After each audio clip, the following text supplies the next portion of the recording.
Welcome to the channel. In this video, I'm going to talk about a few tips that can be useful for some of you or most of you. It has been useful for me that when I travel to a foreign country, or even if this is by land or by plane, basically. And this is how I approach my way into that particular country, and how what are the things that I do to be safe, as safe as possible as I go through especially if this country I've never visited before. If this is the first time you've traveled into a particular country, this video can be useful for you too, so that in a way I'm sharing my own experiences in this video, and also things that I have hear from other experiences, things that I watch on the news too, some things that happen that maybe you haven't heard of, so in some cases. But well, that's the purpose of this video. So let's get started. Let's say that you arrive to this particular country, you have all made your decision, and basically you have. I'm not going to talk about how uh, made it, make the decision. But now you are arriving to this particular country, and that you arrive through the international airport, the main terminal, which is particularly in Southeast Asia or Latin America. Most international airports are located in the capital of that particular country. Whether you can call Mexico City, but there are other international airports, of course. But most people arrive through, in Central America, for instance, through the airport, the main airport location, right? Main venue is in the capital of that particular country, which is the seat of government. In Southeast Asia, the same way. Manila, of course, is the most important airport in the Philippines. Cebu, and other small airports that are international also. But people come through mainly the capital of of these countries. When you travel for the first time to that country, that's what happens. You arrived, right? And let's say that what I have done myself, I arrived through main gate, get through immigration. I mean, pass custom immigration, the regular routine paperwork, and then once you have released from the area of that, now you are in the open, right? You have gone through your all paperwork, and now you're ready to move out of the airport. The first thing, of course, people do, and I have done it too, is get a SIM card, for your phone, of course. The first thing you need is communication. How you gonna go anywhere without not having no communication? And communication meaning, because everything on the phone, even the application for Grab or for other, taxi services that you can pay with credit card. Of course, you're registered previously to do that. But let's say you don't wanna, pay with credit card, because it could be an issues in some countries. They can clone your credit card with debit card. Clone meaning cloning, and have scam. I mean, they can copy your information if you just use everywhere you go. I mean, of course, our societies nowadays, well, we say, well, we're gonna get there, well, the cashless society in which everything is gonna be on the card. But it's still, in many countries, not the case yet. Philippines is one of those. Cash is what counts. Latin America is not, also cash is what it counts, basically. And of course, it's good. I'm not saying it's not good. You can do that, of course, and in some cases, but you have to be careful where exactly. In some locations, you can't. If you use in every location, how you know is safe information, right? Information is safely. There's a safeguard. There's enough security measures to protect your information. So it's not everywhere. So that's one point. Now let's say that you already passed, like I said, you're in the open now. First thing you have to make a decision is about your SIM card. You have you buy it for $5, $10 for a week or so, and no problem, right there. That's very easy. It's all over the places at the airport, and you can buy it. That changing to local currency, of course. The best case scenario is bring some currency, bring from local currency, wherever any home country you are. Anyway, it could be United States or Canada. There are exchange, places, exchange agency, exchange stores, where you can buy like a Filipino pesos or Mexican pesos or lempiras in Honduras. Some banks, that's their business. I mean, to change. So you want to bring some cash, not just American dollars or euros. I mean, if you are European, right, or Canadian dollars, that you are, as when you arrive, you try to like, you're gonna say, well, I'm gonna change. That's the thought about changing everything when you arrive to the local place, local country. It's good to have something. I'm not saying that because it may cost you more to buy that local currency back home than changing it when you arrive. Of course, it's gonna cost you a little more, but it's safer in a way to bring at least some, at least for the initial, spending for like to buy the SIM card. You want to buy it in local currency. To the taxi service or public transportation, right? That never over almost nobody talks about public transportation at airports. There are, there are. So in some airports it's very limited, but there are public transportation in some airports. Why not? I mean, unless you have 4 or 5 luggage, I mean, you're full of cargo. I mean, you have so many things that you can't really use, like a local train at the airport. There are trains in some localities at the airports.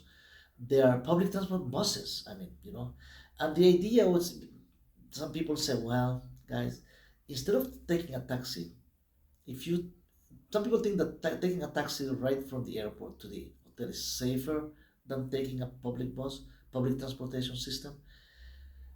What about the idea of I'm always in favor of blending meaning blending with local people, even though that, well, you think, well, if you're a foreigner, you stand out, of course, with especially in Southeast Asia or Latin America. Uh, you are one of 30 or 40 passengers at a public bus service running the city, or two of you. I mean, people can spot you that you are the foreign. I mean, just by looking at the profile, of course. But not everybody is there to get you to rob you, to steal from you. I mean, to make you a victim of a crime. Of course, not always is the case. Of course, you have to be always, protecting yourself safely. You have to be on your lookout all the time. But taxi service, of course, it works. I mean, you can use your credit card, debit card, for that app. That taxi service is registered to an umbrella company, which make it a little safer. It seems like make it safer to do. I mean, to have, to for your safety. But you are alone. I mean, you are. Think about being on your side. You are out at night at an airport. Not always you are out during daytime, especially at night. And then you at night, is the driver and you, usually, right? Because it's a private service. You wanna go from the hotel. I mean, from the airport to the hotel. That's the first thing. Safe. You wanna make it safe to at least to the hotel. And what's going on is that, well, even the taxi services that are you know are linked to an app, it can happen that, what if the taxi driver stops in the middle of the road, in the middle of the way, and say, well, that's my cousin. I mean, I just need to become my cousin or my mom, it could be my grandma or somebody that is waiting for me. So do you mind, and being nice, you want to make friends, right? You want to make as soon as possible, start making friends maybe with local people. But then, what if you said no? Well, some people said no. This is a private service. I'm paying for this, express to all take me to the hotel. But some people are nice. Say, okay, well, it doesn't seem that risky to have somebody else, at one more person at the taxi. I mean, of course, you using the back seat of the taxi of this particular transportation, but one more people is not doesn't seem, if it's a relative or family member of the taxi driver. And what if you already have conversation with this taxi driver, right? That you are friendly, and in most cases, guys, majority of the time, a taxi driver, always speak English. I mean, speak your language basically, uh, and then they wanna, you wanna get information from him too, local information about restaurants, about how things are, what's going on, about the weather, about anything. So in most cases, like when you arrive for the first time in a foreign country, the taxi driver is your first contact.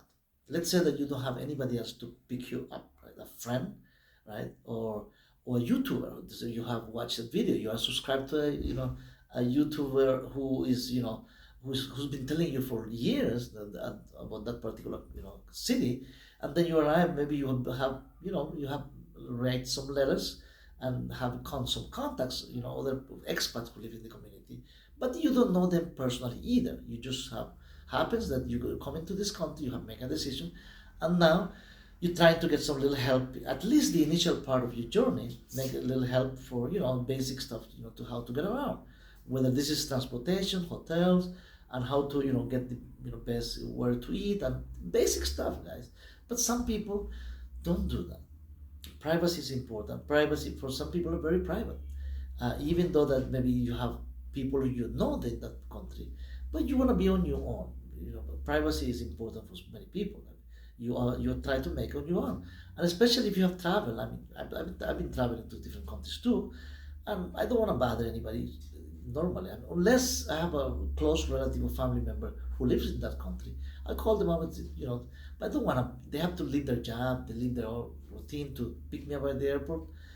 I could make it on my own. I guess I am adult enough to have get a taxi, and go to hotel or go to a place, and then after that I can call that person and say, oh, look, I'm here in town, and why if you're meet for coffee, have a little conversation, whatever, right?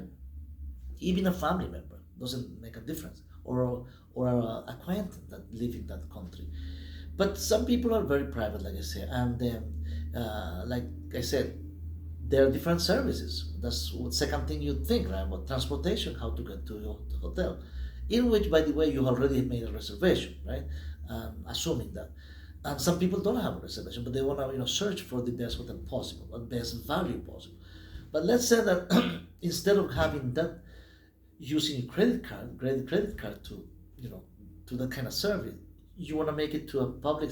You want to take the public transportation, like a bus service, to the downtown of the city, or at least nearby, to the city. Remember, most airports in Latin America or Southeast Asia, most are located in the capital of that particular country. Most of them. I'm not saying all of them. Like Mexico, for instance, they have the international airport, Guadalajara, Cancun. I mean, they are different venues depending on where you're going. But in Central America, most all these seven countries in Central America, the international airport, the main international airport is in the capital, which is where is the seat of government. And typically these capitals are crowded. That's the biggest city in each country, because that's where people go for to look for work, which is different from Washington D.C., which is capital of the United States, which it's not considered a huge city. Washington D.C. is the capital of the United States, right? But Atlanta, New York City, LA, I mean Chicago, are considered huge, more important international airport than Washington D.C. That's the more crowded, of course. And then what happens is that, well, what about that? Well, you are arriving in a crowded place, in which there is usually typically there's a public transportation going from the airport to the airport and from the airport. But because you don't know, maybe I'm not saying the language. The Philippines use the same language. Even that makes it easier, right? Speak English, no problem. But then you think that, well, it's you're comfortable enough to you have you are well, you don't have any money problem issues, so you just take a taxi, pay much more than you can pay to with a public transport, with that you will be paying taking a bus service from the airport to the downtown city, and blend with the rest of the society, which is the first thing I suggest.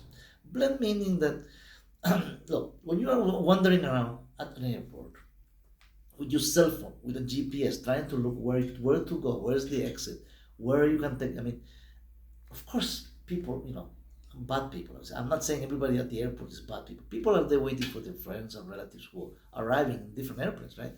But some people, bad people can spot you, like profile you, or and immediately they'll find that you just arrived, you look foreigner, and what happens is that with your phone like that, I mean, following GPS, anything, they'll figure out that you have never been, these bad actors can figure out that you have never been in this particular country. That's the first time you're arriving to this land, and that can make you an easy target. Just profiling you that way can make you an easy target. Now, what if you take they can follow you anywhere you go. I mean, basically, not anywhere you go. What I'm saying is that they can follow you because you, the taxi service area. I mean, of course, you say, well, there are security personnel. I mean, security.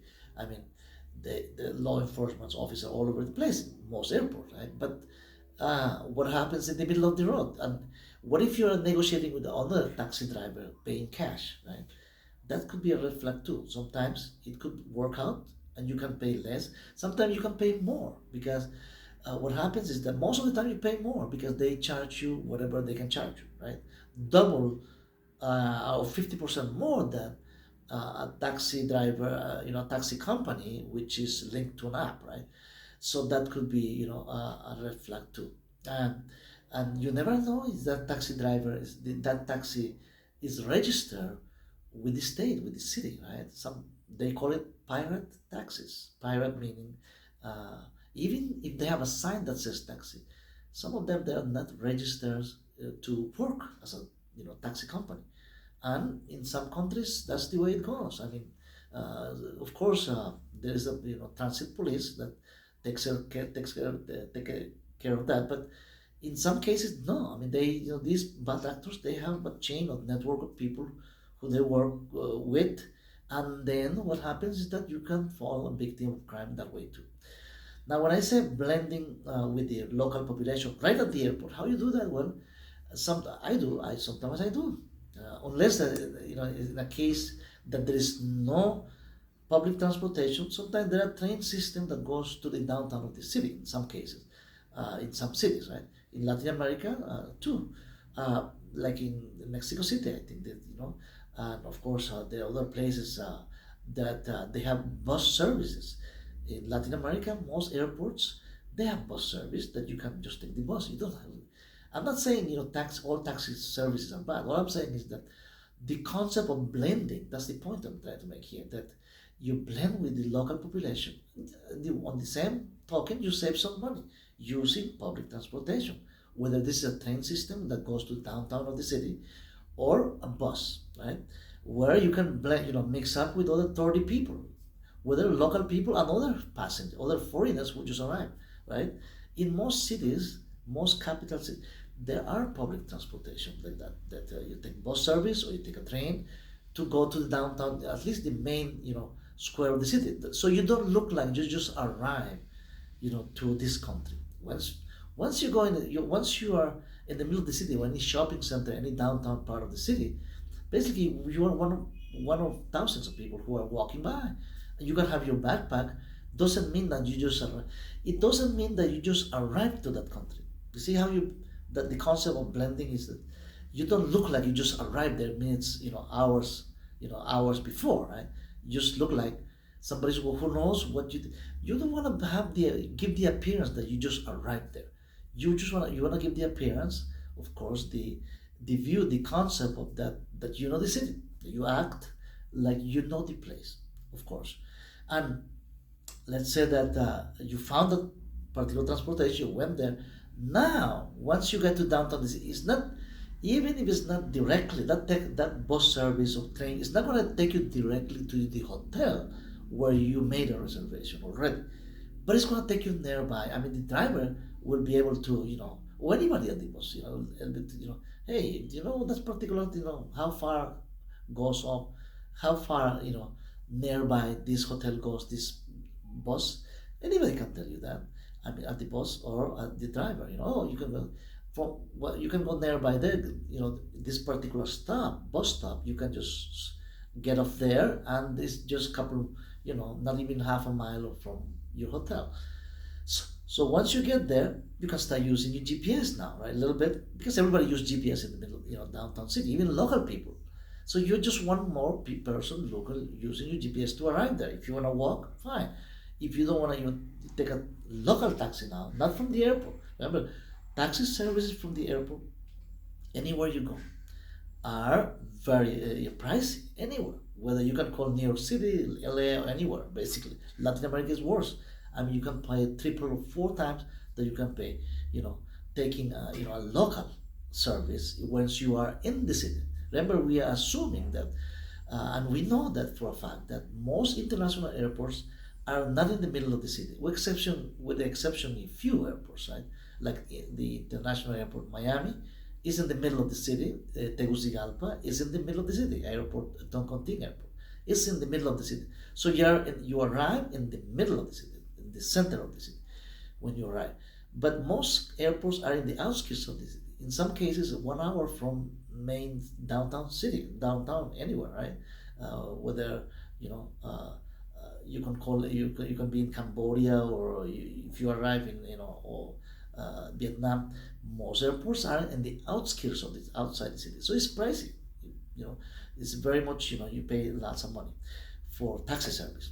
Um, what happens is when you use public transportation, like I said, bus or train service. Train just it just saves you a lot of money. Definitely, you can pay just like not even 10% of what you can pay using a taxi service.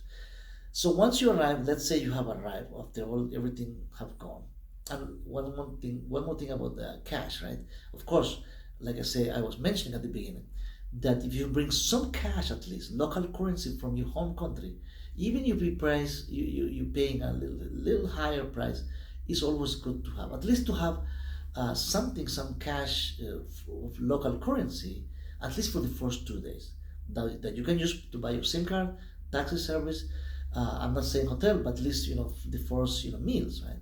So assuming that you have all done that, what about the hotel? Arriving at the hotel, are you 100% safe just because the hotel is 4-star hotel or 5-star, 3-star hotel? Maybe in some cases yes, some cases not. Sometimes outside, just in front of these 4 or 5-star hotels, there are so many homeless people. Homeless. I'm not I'm not blaming them. All I'm saying is that homeless, or other people too, not just homeless, other people that are in the lookout. They're gathering information who was arriving at that particular hotel. Big think about that. Uh, and if you look like a foreigner, of course, they can spot you. I mean, there's no such thing as they can prevent hotel. They have all cameras all over the place, lobbies, I don't know, but there's not 100% safety. Whether you can call it 5-star hotel, or 4-star hotel, 3-star hotel. So as you arrive, never get help if people are offering you help outside the hotel, right? Because they could. I mean, you arrive with a taxi or walking, or just walking. Uh, People can offer you help for like a services for different issues, like even to change money, right? Exchange your dollars with particular local currency, or offer you other things, right? No, they can sell you things. Don't buy anything yet, because they are spotting there, that you just arrived there. You just look like you're a foreigner. You arrived, and that could be a red flag too. Just go straight to the lobby, straight to where you need. Oh, you have to reject any offer, any service, whether you might think that you need that kind of service, whether anything, it could be anything, right? Even some people are showing their business card for a place to eat, like restaurants. They have like giving away business, like a little advertising cards, like, or like a rent a car.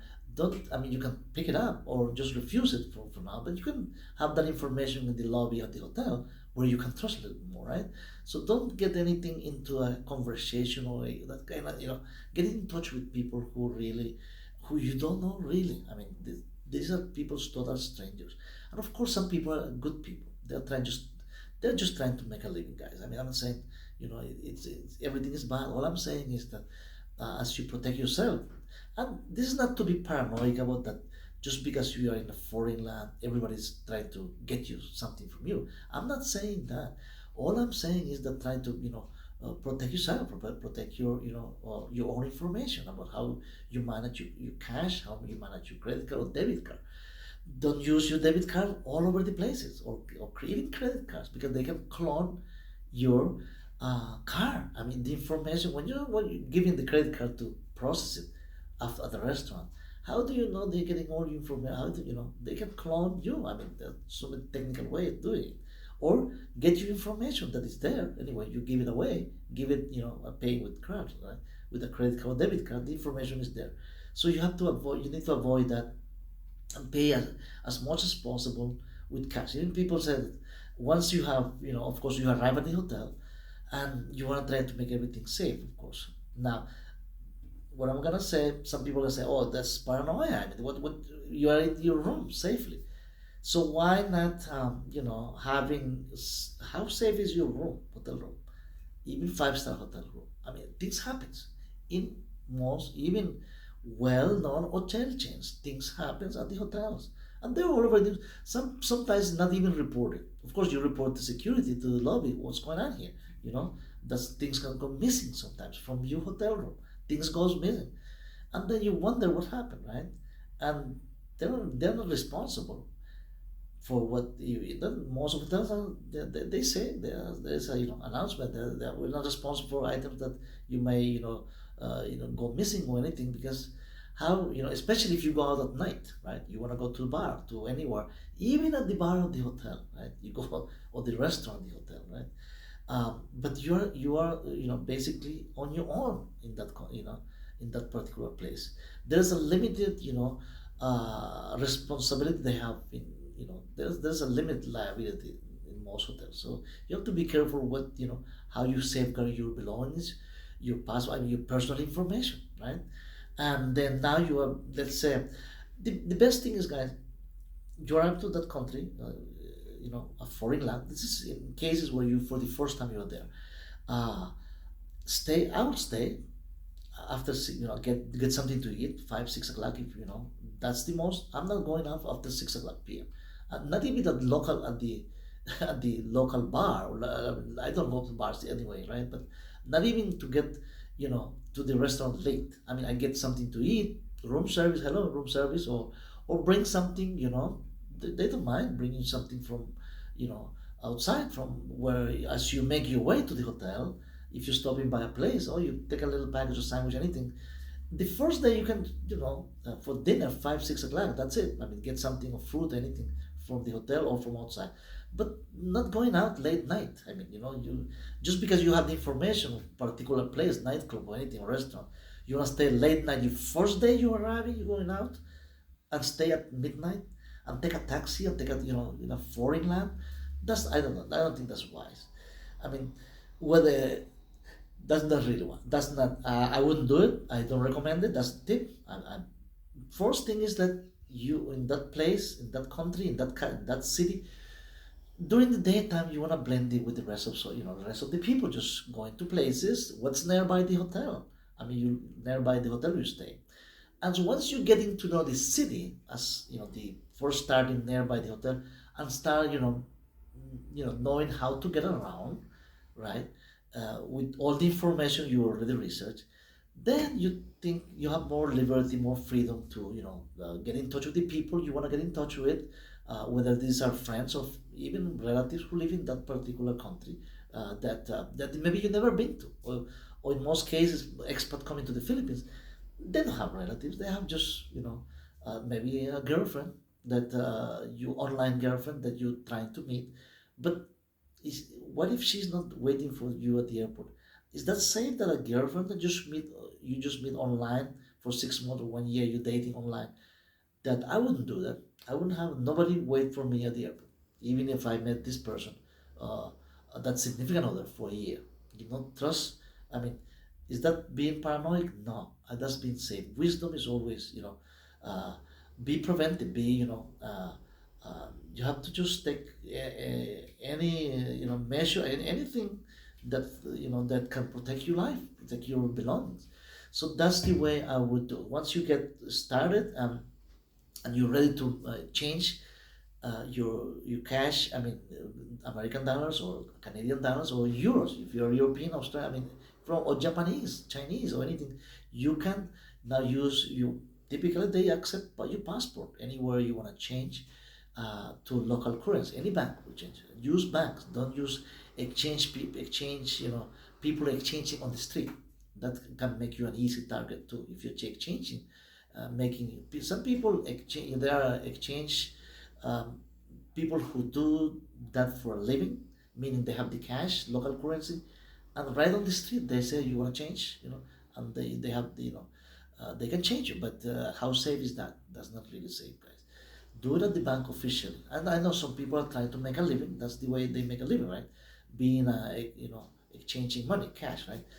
But the local bank is is safer. So guys, a few tips. Uh, didn't I didn't mean to do this video long, but hopefully this will help anybody. I'm sharing my own experiences when I arrived to a foreign land, a foreign country, a city that I've never been before, and how to get around my first hours, my first 24 hours, my first 2 days in that particular. When I set foot there and get a foundation of information on how to get around, then things change. So I'll leave you with that. Hopefully this is helpful, and I'll see you in the next video. Take care of all. Take care of you guys. God bless you all.